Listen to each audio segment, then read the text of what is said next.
प्रिय विद्यार्थियों, नमस्कार। मैं एक बार पुनः आप सबका गायत्री कॉलेज सांचौर के इस YouTube चैनल में आपका स्वागत करता हूं।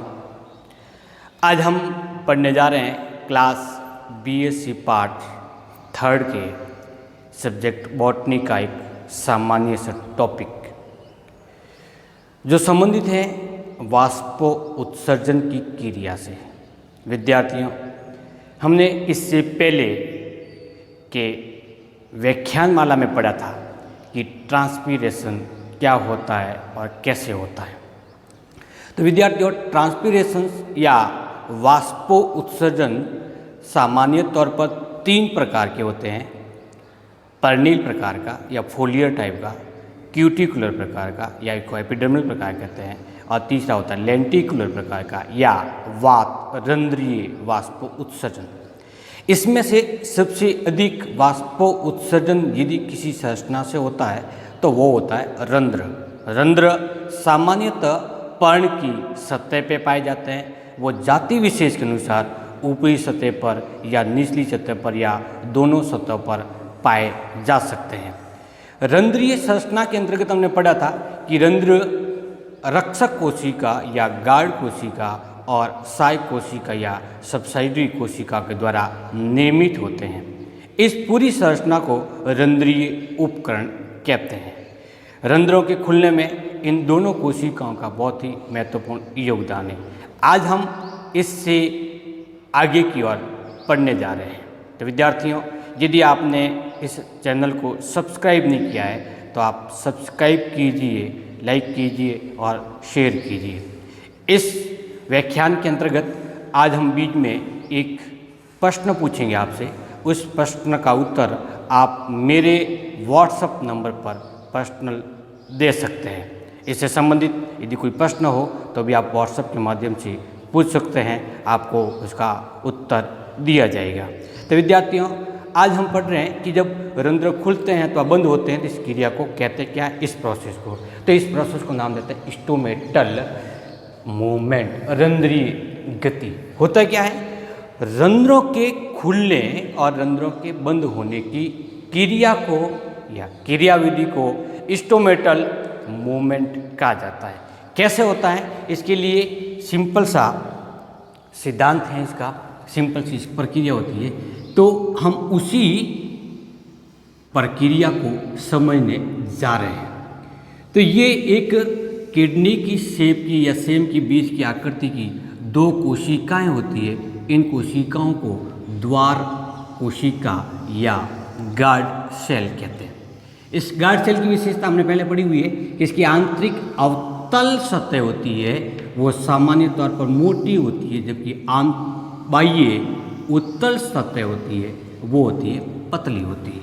इसलिए इसकी पास में स्थित कोशिका, जिसको हम सहायक कोशिका कहते हैं, से जल अंदर की ओर प्रवेश होता है। तो ये जो डायग्रामेटिक पोर्शन है वो रंध्रीय उपकरण। इस संरचना को सहायक कोशिका या सबसिडरी कोशिका कहेंगे, इसके पास वाली कोशिका को, और इस कोशिका को रक्षक कोशिका या हम उसको द्वार कोशिका के नाम से जानते हैं। इस रक्षक कोशिका की संरचना में हमने पढ़ा कि इसमें एक क्लोरोप्लास्ट होता है। तो एक क्लोरोप्लास्ट कई होते हैं जिसकी वजह से फोटोसिंथेसिस की क्रियाविधि होती है। इस फोटोसिंथेसिस प्रोसेस के कारण शर्करा का निर्माण होता है, जिसके फलस्वरूप इसमें होने वाले अंतर परिवर्तन का प्रासरणीय सांद्रता के मान में परिवर्तन हो जाता है।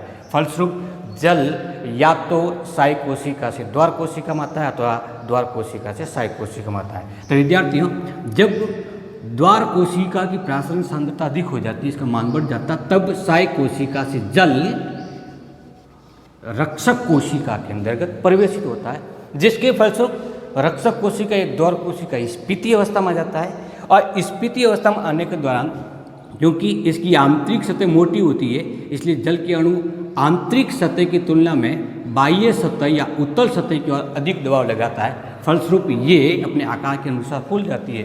फलस्वरूप का आकार सेम के बीच के समान हो जाता है।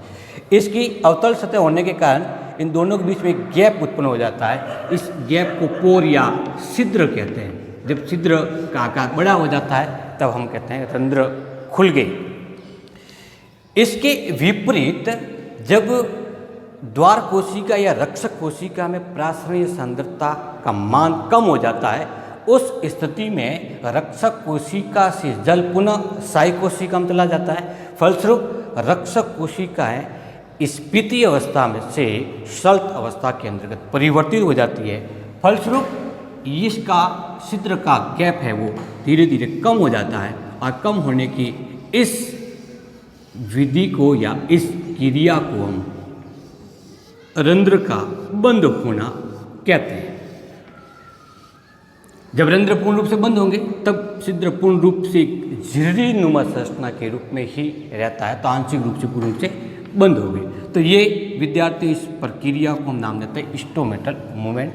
इस मूवमेंट के लिए दोनों कोशिकाएं, साई कोशिका, द्वार कोशिका में होने वाले परिवर्तन समान रूप से कार्य करते हैं, और ये परिवर्तन इन कोशिकाओं में CO2 की मात्रा में परिवर्तन अधिक होती है या कम होती है, इसमें वैज्ञानिकों के अनुसार स्टार्च और शर्करा का परिवर्तन होता है या फिर pH परिवर्तन होता है, जिसके फलस्वरूप ये प्रक्रिया प्रारंभ होती है।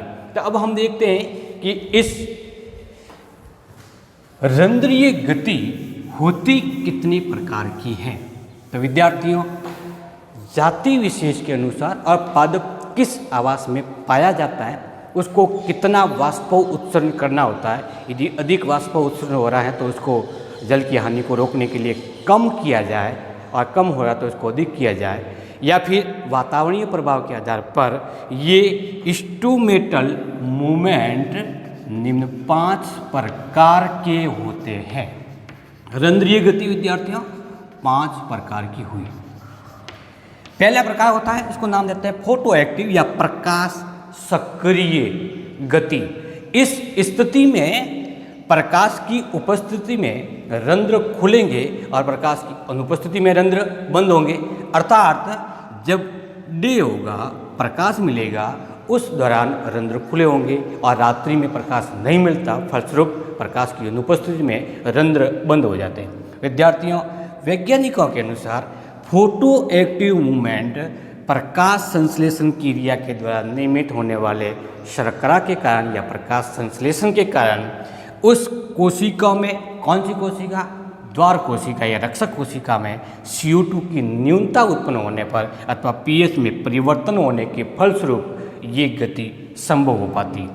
दूसरी वो गति है जो मास्लोद्भिद पादपों में पाई जाती है। मास्लोद्भिद पादप सामान्य तौर पर रेगिस्तानी इलाकों में पाया जाता है। उनमें दिन में प्रकाश अधिक होने के कारण, तापमान अधिक होने के कारण वाष्पोत्सर्जन की क्रिया बहुत तीव्र गति से होती है, और उस तुलना में पादप जल का अवशोषण नहीं कर पाता। अतः जल की हानि को रोकने के लिए दिन में रंध्र बंद करता है, जबकि रात्रि के अंदर रंध्र खुले हुए होते हैं। ऐसे को स्क्वेटो एक्टिव अथवा तमो सक्रिय रंध्र कहते हैं। तमो का मतलब यहाँ अंधेरे से, अंधेरे के अंदर सक्रिय होंगे अर्थात रंध्र खुलेंगे, और प्रकाश की उपस्थिति में रंध्र बंद हो जाते हैं। तीसरा जो प्रकार है उसको नाम देते हैं हाइड्रो एक्टिव, जल सक्रिय। जल की प्रेजेंस में या जल के हार्श होने की स्थिति में रंध्र के खुलने अथवा बंद होने में। ऐसा सामान्य तौर पर कुछ पौधों में पाया जाता है कि दोपहर के समय एपिडर्मिस कोशिका जो साई कोशिका के पास में स्थित होती है, तो एपिडर्मिस कोशिका से जल की हानि होने के कारण एपिडर्मिस कोशिका सल्त अवस्था में हो जाती है। फलस्वरूप उत्पन्न होने वाले दबाव के कारण वो द्वार कोशिका को बाहर की ओर खींचते हैं, जिससे रंध्र खुल जाते हैं। तो इस विधि को या इस मूवमेंट को हाइड्रो एक्टिव मूवमेंट कहते हैं। विद्यार्थियों, वैज्ञानिकों के अनुसार कभी कभी पौधों में दैनिक या 1 से 2 घंटे के लिए या 10 से 15 मिनट के लिए ऑटोनोमस आवर्तिता पाई जाती है, स्वतः आवर्तिता पाई जाती है, जिसके फलस्वरूप रंध्र खुलते हैं और बंद होते हैं। ऐसा इसीलिए होता है, या इस ऑटोनोमस मूवमेंट के लिए उत्तरदायी कारण है वो स्टार्च शर्करा परिवर्तन होता है अथवा CO2 में न्यूनता हो सकती है। 5वां प्रकार है, उसको नाम देते हैं एक्टिव और पैसिव, सक्रिय और निष्क्रिय। विद्यार्थियों, वैज्ञानिकों का ये मानना है कि रंध्र का खुलना एक सक्रिय प्रक्रिया है, जबकि रंध्रों का बंद होना एक निष्क्रिय प्रक्रिया है। ये सामान्यतः पर ऊर्जा की उपस्थिति में होता है और उसके बाद में पुनः ऑटोमेटिक रूप से बंद हो जाता था। अर्थ इस प्रकार से इंस्ट्रूमेंटल मूवमेंट कुल 5 प्रकार का होता है। Photo active, scoto active, hydro active, autonomous active and passive instrumental movement. इसमें से सबसे ज़्यादा यदि कोई मूवमेंट होता है तो वो फोटो एक्टिव प्रकार का होता है। इसके बाद में शेष 4 प्रकार के मूवमेंट पादपों के विभिन्न भागों में या पादपों में पाए जाते हैं।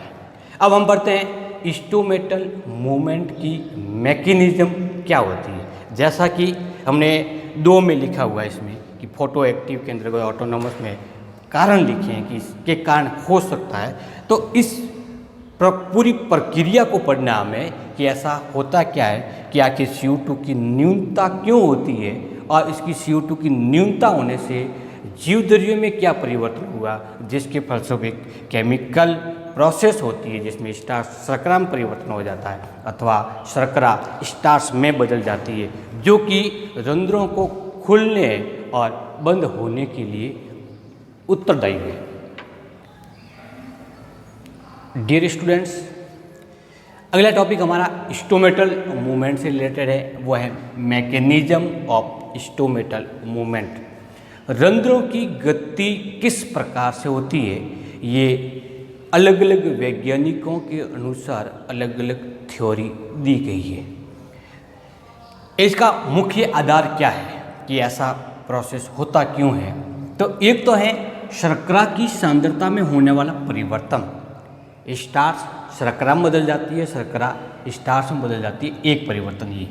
दूसरा, क्योंकि प्रकाश संश्लेषण के दौरान CO2 प्रयुक्त होती है, तो जब गार्ड सेल्स के अंदर फोटोसिंथेसिस की प्रोसेस होगी तब CO2 कंज्यूम होने के कारण इस सेल में CO2 का कंसंट्रेशन लेवल कम हो जाता है।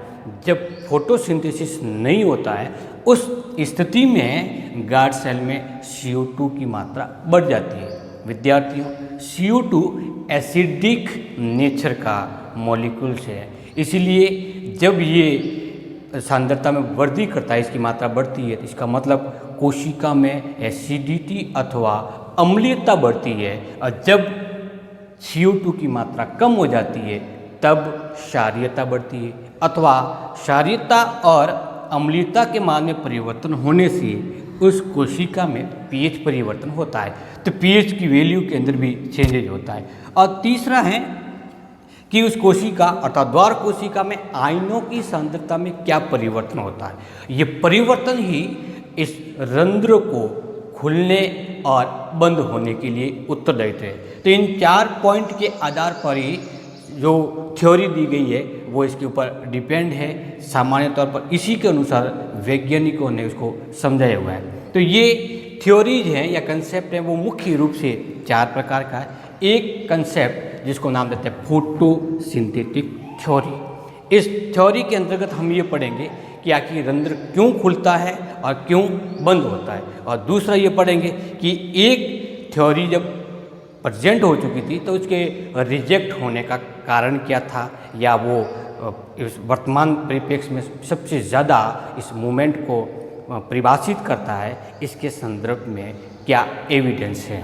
दूसरी है वो starch sugar inter conversion theory है, अर्थात स्टार्च शर्करा अंतर परिवर्तन संबंध है, जो सबसे ज़्यादा वैज्ञानिकों द्वारा इसी थ्योरी को समझाया गया। तीसरा है वो ग्लाइकोलेट मेटाबॉलिज्म कंसेप्ट है। और लास्ट वाली है active potassium ion transport theory. सबसे ज़्यादा मान्यता प्राप्त जो थ्योरी है तो active potassium ion transport theory है। एक और कंसेप्ट इसके साथ में जोड़ना चाहूँगा मैं कि रात्रि में खुलने वाले रंध्र जो कि मासल पौधों में पाया जाता है, मास्लोद्भिद में पाया जाता है, जिसको स्कोटो एक्टिव इंस्ट्रूमेंटल मूवमेंट कहते हैं, उसका कंसेप्ट एक अलग तरीके से हम उसको पढ़ेंगे इसको। तो हमारे पास में पहला थ्योरी है, जो पहली जिस थ्योरी को पढ़ने जा रहे हैं वो है फोटोसिंथेटिक थ्योरी। पहली थ्योरी जो इंस्ट्रूमेंटल मूवमेंट की मैकेनिज्म को समझाती है उसको नाम देते हैं फोटोसिंथेटिक थ्योरी।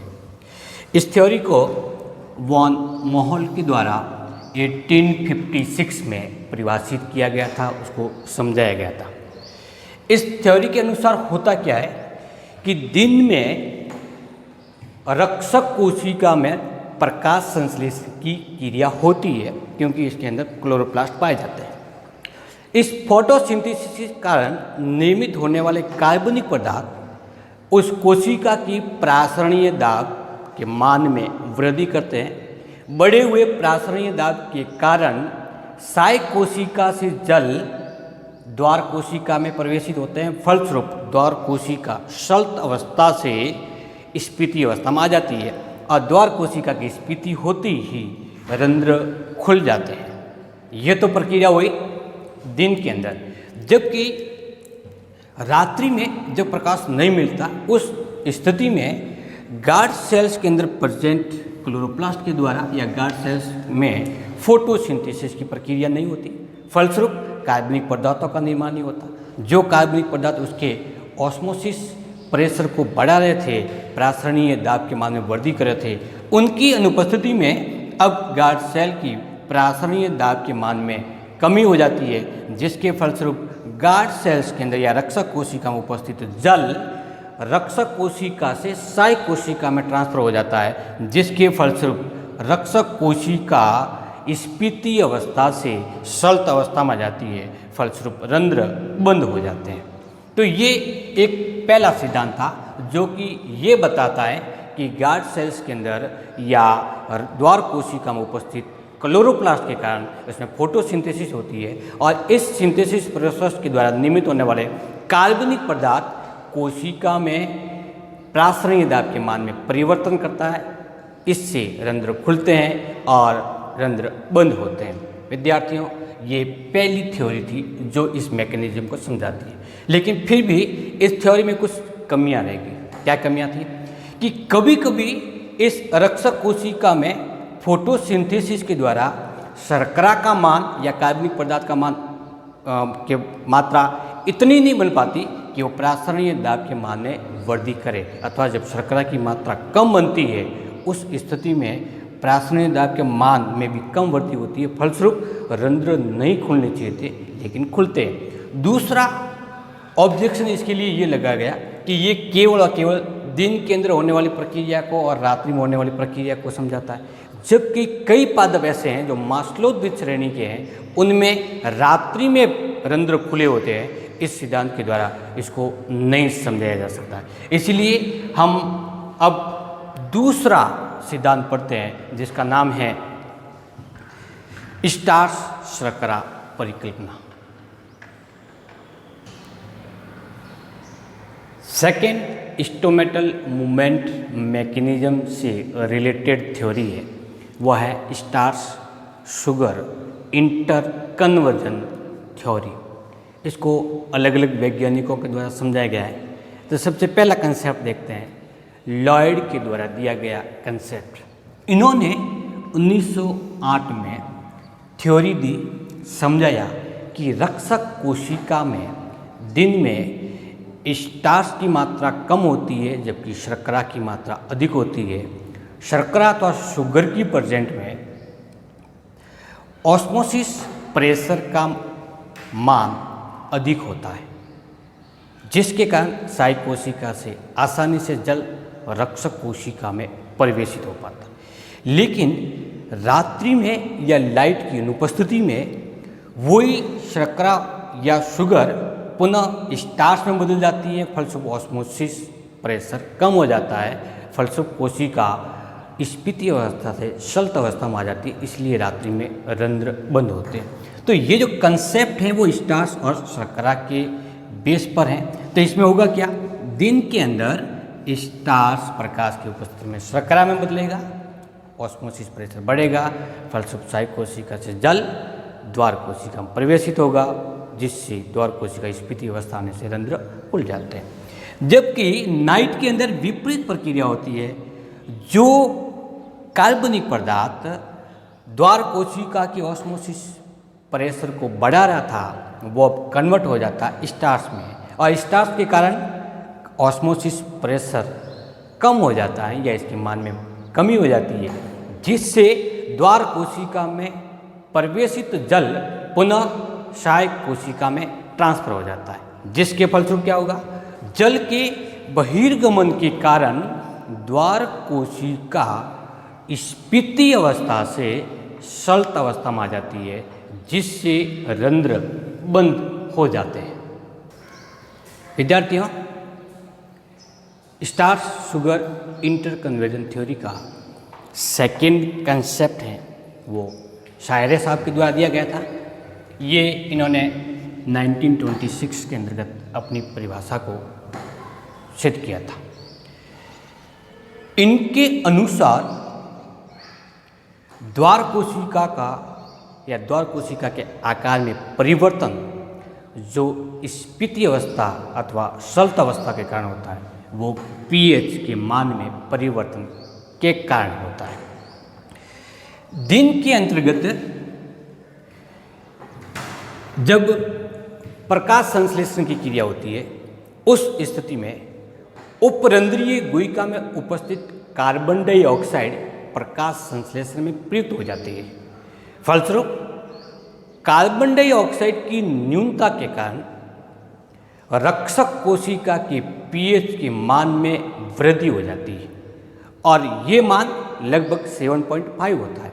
अर्थात जब हम दिन की बात करें तो डे में क्या होगा कि स्टार्च जो कि द्वार कोशिका में प्रेजेंट है, कार्बन डाइऑक्साइड की न्यूनता के कारण बढ़े हुए पीएच मान के कारण जो कि लगभग 7.5 होता है, इसकी प्रेजेंस में स्टार्च शुगर में बदल जाता है, शर्करा में बदल गया और शर्करा के कारण द्वार कोशिका की प्रासरणीय दाब के मान में वृद्धि हो जाती है। फलस्वरूप जल सहायक कोशिका से द्वार कोशिका में प्रवेश करता है, रंध्र खुल जाते हैं।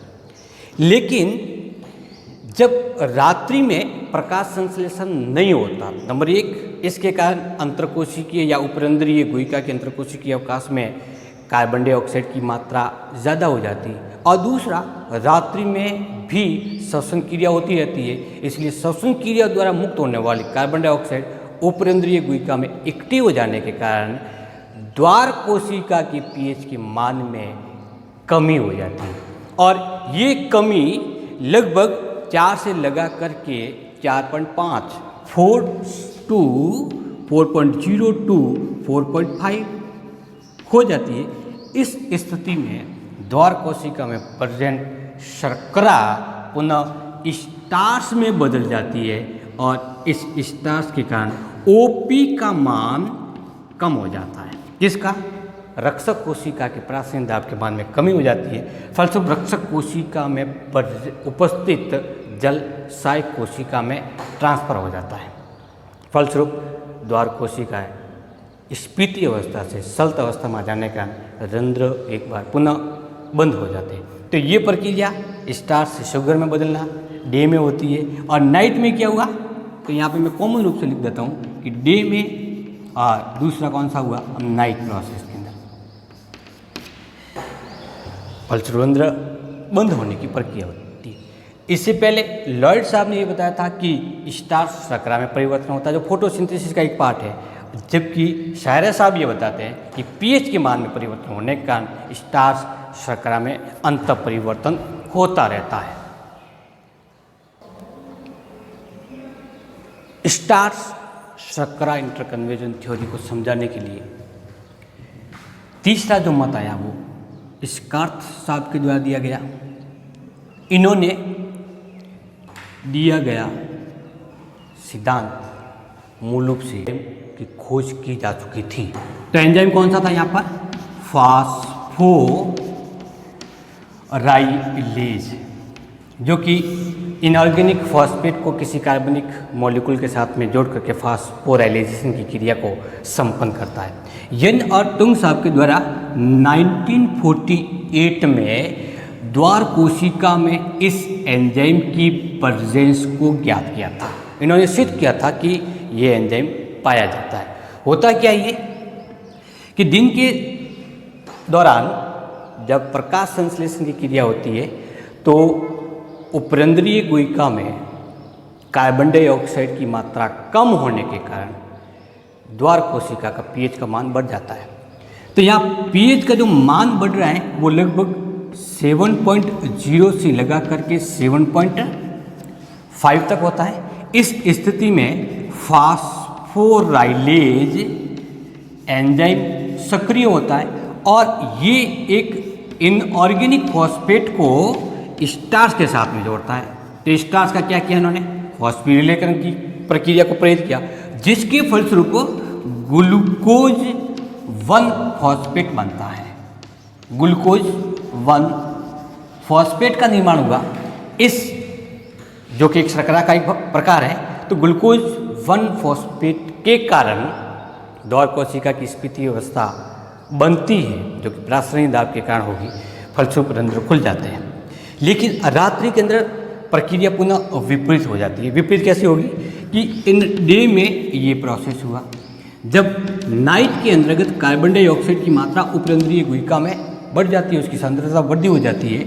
उस स्थिति में ग्लूकोज 1 फॉस्फेट पुनः फास्फोराइलेज एंजाइम की अनुपस्थिति में स्टार्च में बदल जाता है, जिसके कारण द्वार कोशिका की प्रासरणीय दाब के मान में कमी हो जाती है। जल के बहिर्गमन के कारण द्वार कोशिका स्फीति अवस्था से सल्त अवस्था में आ जाता है, जिससे रंध्र बंद हो जाते हैं। तो ये परिकल्पना थी, मत था वो स्कार्फ साहब का था। स्टीवर्ट साहब ने इसी परिकल्पना को और चेंज किया। क्या बताया कि कोशिका में निर्मित होने वाला ग्लूकोज 1 फॉस्फेट उसकी प्रासरणीय दाब के मान में उतना परिवर्तन नहीं कर पाता जिससे कि रंध्र खुलते हैं, अर्थात ये ग्लूकोज 1 फॉस्फेट पुनः किसी अन्य मॉलिक्यूल में बदलता होगा। स्टीवर्ट साहब ने ये बताया था कि ग्लूकोज 1 फॉस्फेट का निर्माण होने से ही द्वार कोशिका के प्रासरणीय मान में वृद्धि हो जाती है। ऐसा नहीं हो सकता, क्योंकि ये मॉलिक्यूल इतनी प्रासरणीय दाब के मान में वृद्धि नहीं कर पाता कि जल साई कोशिका से द्वार कोशिका में प्रवेशित हो, अर्थात ये कहीं आगे जाकर के और अन्य मॉलिक्यूल में परिवर्तित होता होगा, जो कि ओपी के मान में परिवर्तन करता है। तो इन्होंने ये बताया था कि दिन के अंतर्गत स्टार्च के फास्फोरिलीकरण क्रिया के द्वारा ग्लूकोज 1 फॉस्फेट बनता है, जो कि फास्फोराइलेज एंजाइम की प्रेजेंस में होता है। वो ग्लूकोज 1 फॉस्फेट अगेन फॉस्फोग्लूकोम्यूटेज एंजाइम की प्रेजेंस में ग्लूकोज 6 फॉस्फेट में कन्वर्ट होता है और ग्लूकोज 6 फॉस्फेटेज एंजाइम की सहायता से ग्लूकोज के अंतर्गत बदलता है। तो यहाँ पर स्कार साहब के द्वारा दी गई परिकल्पना के अनुसार अंतिम उत्पाद था ग्लूकोज 1 फॉस्फेट था, और यहाँ पे बना हुआ है ग्लूकोज, और ग्लूकोज द्वार कोशिका के प्रासरणीय दाब में अत्यधिक मात्रा में वृद्धि कर देता है, जिसके फलस्वरूप जल के बहिर्गमन के कारण वो स्फीति अवस्था में आ जाता है, रंध्र खुल जाता है। लेकिन रात्रि के अंतर्गत प्रक्रिया किस प्रकार से होती है कि बना हुआ ग्लूकोज हेक्सोकाइनेज एंजाइम की प्रेजेंस में फास्फोरिलीकृत होकर के ग्लूकोज 1 फॉस्फेट में कन्वर्ट होता है, जो पुनः फास्फोरिलीकृत होकर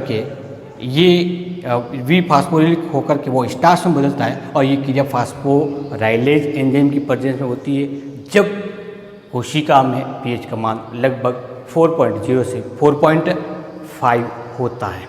तो ये 4 मत हैं जो कि स्टार्च शुगर इंटरकन्वर्जन थ्योरी को समझाता है, सबसे इम्पोर्टेंट थ्योरी है। विद्यार्थियों, इस थ्योरी को भी ऑब्जेक्शन मिला, इनका भी रिजेक्शन हुआ। क्यों हुआ? क्योंकि एक बीज प्रतिपादकों में कि द्वार कोशिका में स्टार्च नहीं होता, ऐसा कुछ पादपों में मिलता है। जब स्टार्च नहीं है तो ये परिवर्तन होता कैसे, इसलिए इसको रिजेक्ट किया जाता है। दूसरा, कुछ वैज्ञानिकों के अनुसार कि कार्बन डाइऑक्साइड में परिवर्तन के फलस्वरूप अचानक 4.5 से पीएच का मान 7.5 तक कैसे पहुंचा जाए, इस मत के आने तक इसकी व्याख्या नहीं हो सकी, इसलिए कुछ वैज्ञानिकों के द्वारा उसको रिजेक्ट किया गया। विद्यार्थियों, आज के इस क्लास में हमने मैकेनिज्म से संबंधित, इंस्ट्रूमेंटल मैकेनिज्म से संबंधित 2 सिद्धांत पढ़े। अगले क्लास के अंदर रिमेनिंग सिद्धांत को पढ़ा जाएगा। धन्यवाद।